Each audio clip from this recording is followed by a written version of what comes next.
to get voters the answers that they deserve. Please welcome the frontrunner for the Republican nomination, former President Donald Trump.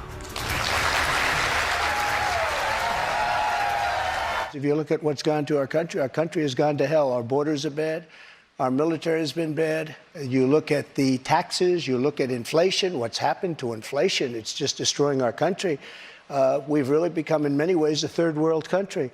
And it's very sad what's happened in this administration. And it's something that will turn around on day one. We were energy independent. Now energy is at a level that we've never had to pay before. Nobody can afford to continue to pay what's happening with energy. But we were energy independent. We were getting out of Afghanistan with strength and with dignity. And instead we got out, we looked like fools, probably the most embarrassing moment in the history of our country. One of the big problems was that Nancy Pelosi, Crazy Nancy as I affectionately call her, Crazy Nancy Pelosi and the mayor of Washington were in charge, as you know, of security. And they did not do their job. They're not in charge of the National Guard. You're in charge of the National Guard. Well, I offered them National Guard. I said, we'll give you soldiers, we'll give you National Guard, we'll give you whatever you want. And they turned me down. You're acting and in fact, defense she turned me secretary. down. She turned me down in writing. But you said you weren't very involved that day. You did tell your supporters to come to Washington. You tweeted about it, about that speech that happened on the rally. Am I allowed to say that? When they went to the Capitol and they were breaking into the Capitol, smashing windows, injuring police officers, why did it take you 3 hours to tell them to go home? I don't believe it did. Oh, let me pull it out. I have to pull it out.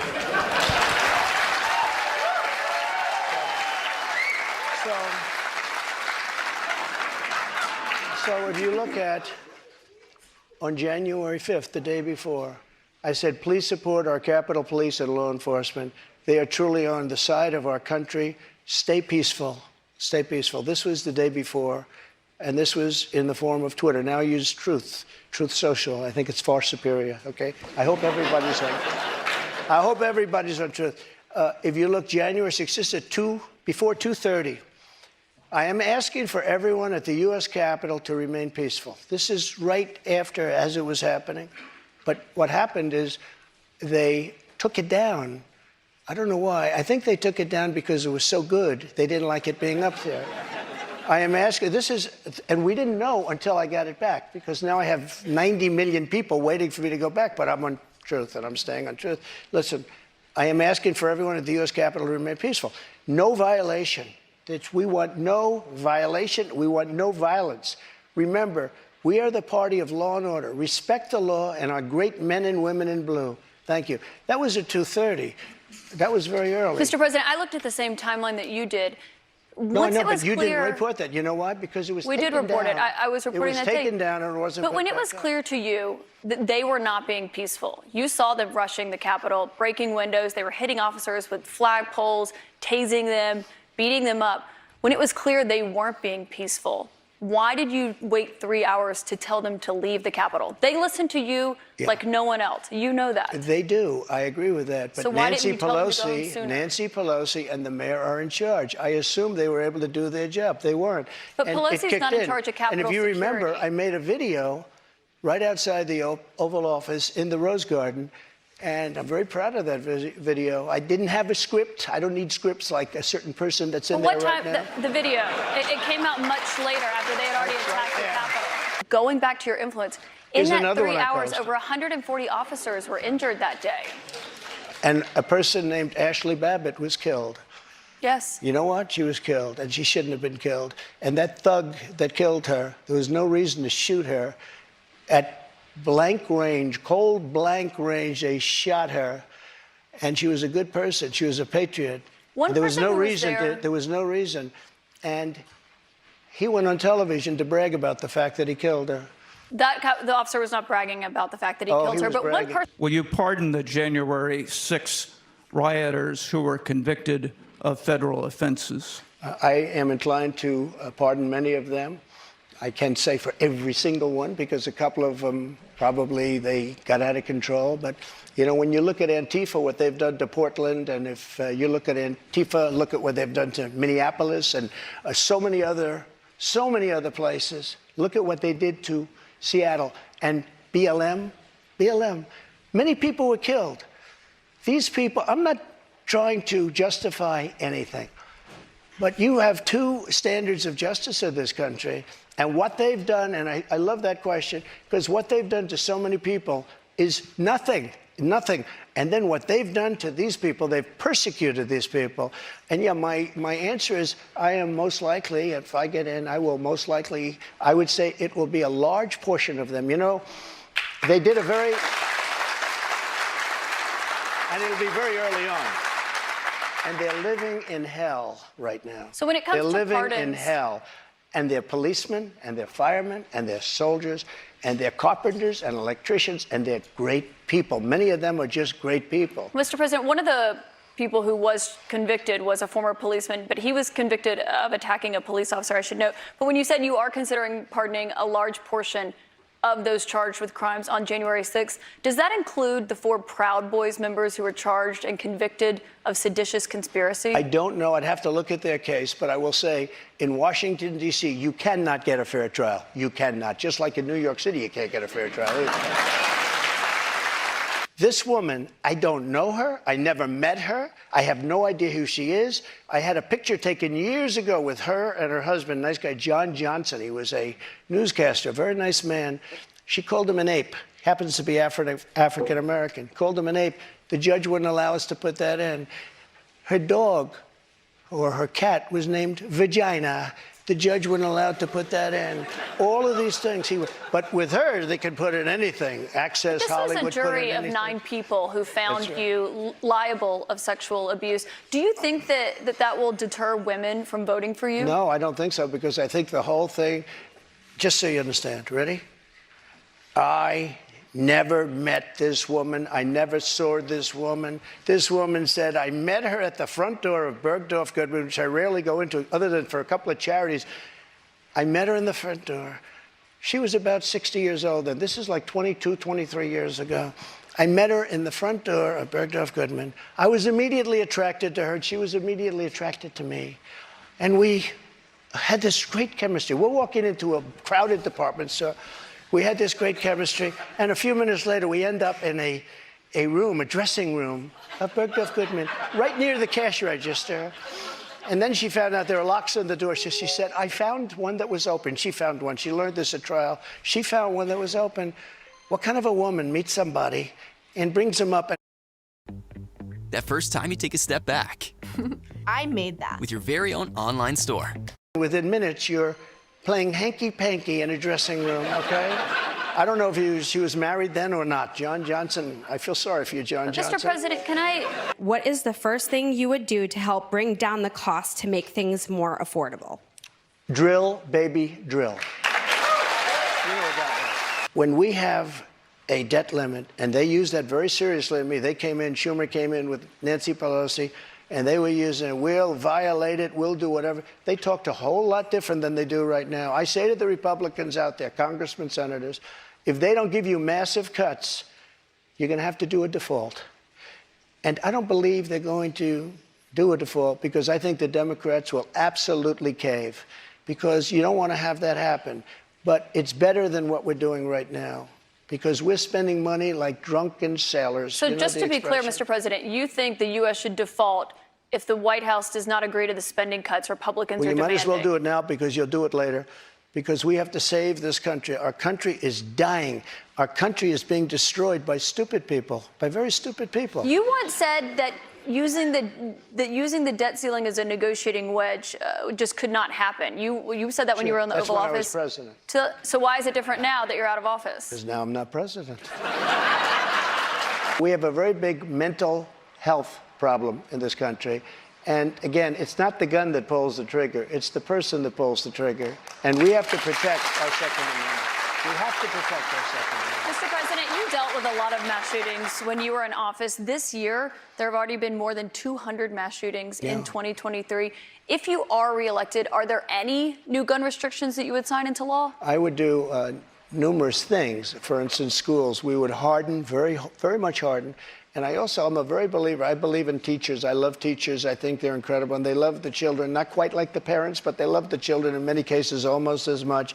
Many of these teachers are soldiers, ex-soldiers, ex-policemen. They're people that really understand weapons. And you don't need 5% of the teachers would be more than you could ever have if you're going to hire security guards. But in addition to that, have security guards. You have to harden your entrances. You have to make schools safe. And you can make other places safe. But it is a big mental health problem in this country more than anything else. If you look at Chicago, Chicago has the single toughest gun policies in the nation. They are so tough you can't breathe. New York, too, and other places also. All of those places are the worst and most dangerous places. So that's not the answer. I consider the other side to be radical because the other side, under Roe v. Wade and other things, the other side, they're radical because they will. Remember the debate with Hillary Clinton? I said, rip the baby out of the womb at the end of the 9th month. They will kill the baby in the 9th month. If you look at that crazy governor of Virginia from the former governor, where he said, no, the baby will be born, and then we'll decide essentially whether or not to execute the baby. But, Mr. President, can we talk about what you would do if you are No, but these are the radical people. Re-elected? It's not the pro-life people that are radical. But if you are re-elected and you're... People that will kill a baby in the 9th month or the 8th month or the 7th month or after the baby is born, they're the radicals, not the pro-life I just want to give you... You're going to have millions of people pouring into our country right now at a level that nobody's ever seen before. These people are sick. Anybody that wants this to happen to our country, they're destroying our country, and this should not be allowed to happen. How they're not going to do a version of Title 42 or my Title 42, which was tough. If people are sick and have infectious diseases and lots of other problems, we don't want them being into our country. We have enough problems right now. We have problems like we've never had in the history of our country. But, Mr. President, our country the is reason being it's ending, destroyed. A country has to have borders. There's never been anything like is happening to our country right now. You built about 52 miles of new wall when you were in office, Mr. President. It wasn't the complete wall. One other thing that with immigration... No, but I have to respond to that. With your immigration, it was only about 52 miles of new wall. This is what she does. I built hundreds of miles. Some of the wall was up there, and it would be laying on the ground, rusted, rotten steel, rusted, rotten wood, and what the radical left crazy Democrats did, if there's a piece of wood laying down, they consider that a wall. I built 30-foot walls that go down 7 feet into the ground. If there was a little piece of wood sitting in the ground, they said, oh, he's not building a wall. We already had a wall. Because this is the game. They're a party of disinformation. It's not a game, Mr. President. It's about 52 miles of new wall. One other immigration policy you had when you were in office. I built new wall. 52 miles, for hundreds of miles. CBP, Mr. President. What I did is I replaced other wall that was laying down, that was up and rotting in the ground for 30 years. If I were president, this would have never happened. And even the Democrats admit that. Putin knew it would have never happened. And his pipeline would have never happened. A lot of things would have never happened. But this would never have happened. And all those dead people, both Russian and Ukrainian, they wouldn't be dead today. And all those cities that are blown up and disintegrated right to the ground, that wouldn't have happened. Would you give Ukraine weapons and funding? I was impeached by a crazy woman named Nancy Pelosi. But the question here is, would you give Ukraine weapons and funding if you were elected? I would sit down. Let me just put it a nicer way. If I'm president, I will have that war settled in 1 day, 24 hours. How would you settle that war in 1 day? Because I'll meet with Putin, I'll meet with Zelensky. They both have weaknesses and they both have strengths. And within 24 hours, that war will be settled. It'll be over. It'll be absolutely over. Do you want Ukraine to win this war? I don't think in terms of winning and losing. I think in terms of getting it settled so we stop killing all these people and breaking down this country.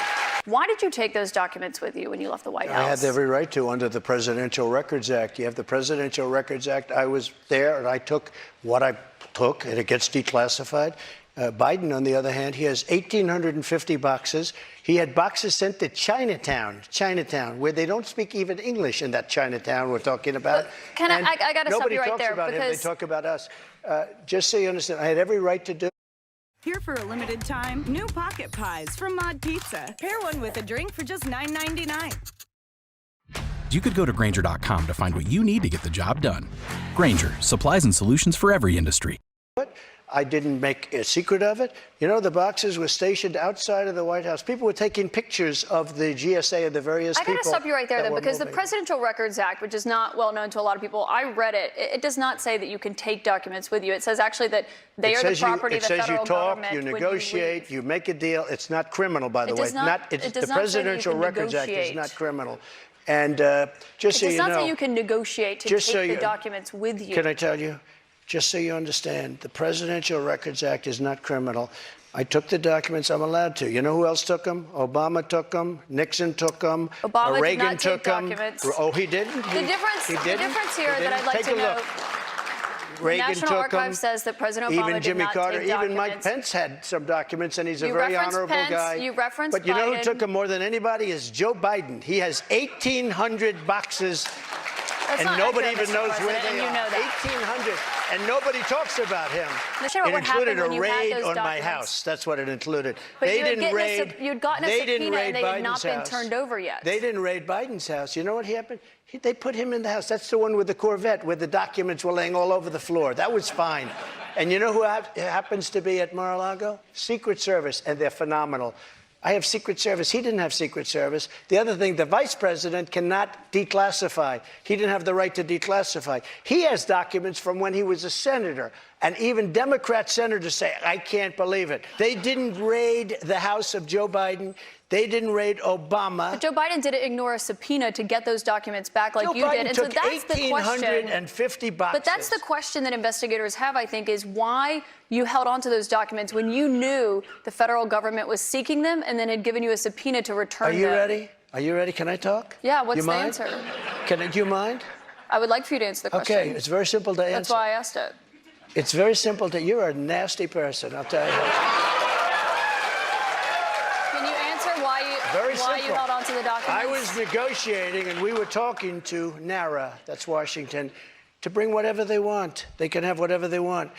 When we left Washington, we had the boxes lined up on the sidewalk outside for everybody. People are taking pictures of them. Everybody knew we were taking those boxes. And the GSA, the government service, the GSA was the one taking them. They brought them down to Mar-a-Lago. We were negotiating with NARA. All of a sudden, they raid our house. When Biden had his documents, he won't give back the 1,850 boxes. And you're going to find some real gems in there. So Let me find ask out. you a question. Why is it that Biden had 9 boxes in Chinatown? And he gets a lot of money from China. Why is that? And There why, is no why evidence aren't of that, people? Mr. President. No, you cannot why say aren't that. There people is no bringing that evidence up? of that, Mr. And why don't they President. put this What guy you're Jack referring Smith to and his is an group of office that he had. thugs? Mr. Why don't President, they put him in charge of that? I need to stop you right there because there's no evidence of what you just said there. What you're referring to there is an office that he had No. after That's leaving at the University vice of Pennsylvania. presidency. Wrong. He had a temporary office. But I want to ask you about another investigation You're so that you're wrong. facing. You don't know the subject. I do know the subject. He had and I one do at know the University facts, of Mr. Pennsylvania, President. but he also had I want to 9 move on boxes to another in investigation that Chinatown. you're facing, which is the one She that's doesn't happening understand in it. Georgia, where We are really putting it to Biden, but he's putting it to himself because the economy stinks, inflation is horrible, and the border is a disaster. And by the way he got out of Afghanistan was the single most embarrassing moment in the history of our country. And you know what? If I don't win, this country is going to be in big trouble. It's so sad to see what's happening. but no commitment there on the accepting the results regardless of the outcome. If it's an honest election, correct, I will. Okay, so not committing to accepting the 2024 election results or acknowledging what happened in 2020. Go ahead. President Trump, I want to thank you for coming here tonight. This is an important conversation with voters to hear and to have. Thank you to